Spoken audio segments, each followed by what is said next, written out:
మహాలయల అమావాస్య సందర్భంగా మకర రాశి వారు ఎలాంటి విధి విధానాలు పాటించాలి, గతించిన వారి యొక్క ఆశీస్సులు ఎలా పొందాలో ఈ వీడియోలో సవివరంగా సంపూర్ణంగా తెలుసుకుందాం. మకర రాశిలో ఏ నక్షత్రాలు వస్తాయనగా ఉత్తరాషాఢ నక్షత్రంలోని 2, 3, 4 పాదాలు, శ్రవణ నక్షత్రంలోని 4 పాదాలు, ధనిష్ఠా నక్షత్రంలోని 1, 2 పాదములు కలిపితే మకర రాశి అవడం జరుగుతుంది. చాలామందికి పుట్టినటువంటి కాల సమయంలో డేటా బర్త్లో లేనటువంటి వారికి పేరు యొక్క మొదటి అక్షరాన్ని అనుసరిస్తూ ఆ రాశిని తెలుసుకునే ప్రయత్నం చేద్దాం. బో, జా, జీ, జూ, జే, జో, ఘా, గి, గా అనేటువంటి అక్షరాల వారందరూ కూడా మకర రాశి జాతకులే. మకర రాశి యొక్క అధిపతి శని భగవానుడు. వీరికి ఒకవైపు ఏలనాటి శని చివరార్ధ సంచార స్థితిలో జరుగుతుంది కనుక గతించినటువంటి వారి యొక్క రక్ష వీరికి శ్రీరామ రక్ష అని చెప్పి గమనించాలి. ధర్మం, న్యాయం, ఆధ్యాత్మికత, పితృదేవతల యొక్క ఆశీస్సులు వీళ్ళకైతే ఎప్పుడైతే ఉంటాయో శని భగవానుడి యొక్క ఆశీస్సులు కూడా వీరికి తోడవడం వలన శని భగవానుడు వెళ్తూ వెళ్తూ రాజ్య పట్టాభిషేకాన్ని ఇస్తారు అని చెప్పి గమనించగలగాలి. కనుక నేల మీద సంచరించేవారు కూడా మహారాజ యోగాన్ని వీరు అధిరోధించబోతున్నారని చెప్పి ప్రధానంగా గుర్తు పెట్టుకోగలగాలి.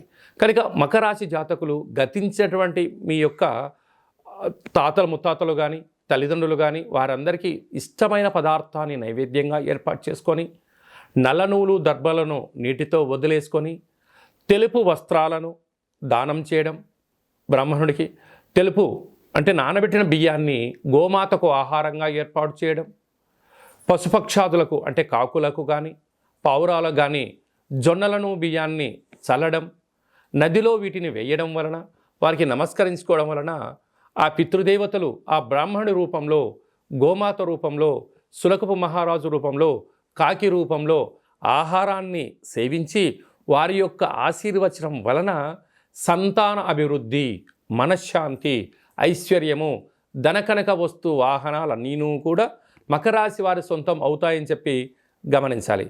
అలాగనే 2వ స్థానంలో శని భగవానుడు స్వక్షేత్ర సంచార స్థితి ఉండడం వలన దయచేసి అప్పులు ఇవ్వద్దు, అప్పులు తెచ్చుకోవద్దు.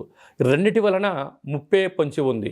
అప్పు ఇచ్చారా తిరిగి రాకపోగా పోలీస్ స్టేషన్లు, గొడవలు, కోర్టు సమస్యలతో ఇబ్బంది పడడం, తెచ్చుకున్నారా సకాలంలో ఇవ్వలేనటువంటి ఆర్థిక పరిస్థితుల వలన స్థిరచరాస్తులు పోగొట్టుకోవడం, మనశ్శాంతి, దీర్ఘకాలికమైన వ్యాధులైనటువంటి బ్రెయిన్ స్ట్రోక్ లాంటివి, నరాల బలహీనత, గుండె జబ్బులతో దీర్ఘకాలికమైన వ్యాధులైన షుగర్, థైరాయిడ్ వ్యాధులతో బాధపడి అనవసరమైనటువంటి నిద్రలేని రాత్రులు గడుపుతూ అనేక రకాల ఇబ్బందికి మీరే కేంద్ర బిందులు అవుతారు. అందుకే ఏదన్నా చెయ్యి, దయచేసి రుణం ఇవ్వద్దు, రుణం తెచ్చుకోవద్దు. మకర రాశి వారు ప్రధానంగా గుర్తు పెట్టుకోవాల్సిన మొదటి అంశం అని చెప్పి గమనించగలిగి. తృతీయంలో రాహు సంచార స్థితి. అనేక మంది మిమ్మల్ని తొక్కేయడానికి శత్రులు పొంచి ఉన్నారు. కానీ మకర రాశి వారికి శత్రులు ఎక్కడ ఉండరు, సొంత ఇంట్లోనే ఉంటారు. అన్నదమ్ముల రూపంలో, అక్క, బామర్ది, బావ రూపంలోనే ఉంటారు అని చెప్పి గమనించగలగాలి. 5వ స్థానంలో గురువు. నూతనంగా వివాహమైన వారికి సంతాన యోగం. 6వ స్థానంలో కుజ సంచార స్థితి. గృహయోగం, వాహనయోగం, ధనయోగం మకర రాశి వారి సొంతం అని చెప్పి గమనించాలి.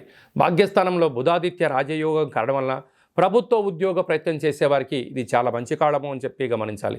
రాజ్యస్థానంలో శుక్ర భగవానుడు ఉండడం వలన నూతనమైన వాహనాలు, వస్త్రాలు, క్రయ విక్రయాలు, షేర్లు, నూతన వస్త్రాలు, బంగారు ఆభరణాలు వీరికి యోగదాయకం అని చెప్పి గమనించాలి. ప్రధానంగా డాక్టర్లు, వాటర్ బిజినెస్లు, హోటల్ వ్యాపారస్తులు, గోల్డ్ వ్యాపారస్తులు, వస్త్ర వ్యాపారస్తులు, జిమ్ సెంటర్సు, కేశ సౌందర్య వ్యాపారాలు చేసేవారికి, వ్యవసాయ సోదరీమణులకు, గృహ భవన నిర్మాణ కార్యక్రమం చేసేవారికి, సాఫ్ట్వేర్ ఉద్యోగస్తులకు ఓపిక, పట్టుదల, సహనమే వీరికి విజయానికి తొలిమెట్టు అని చెప్పి గమనించాలి.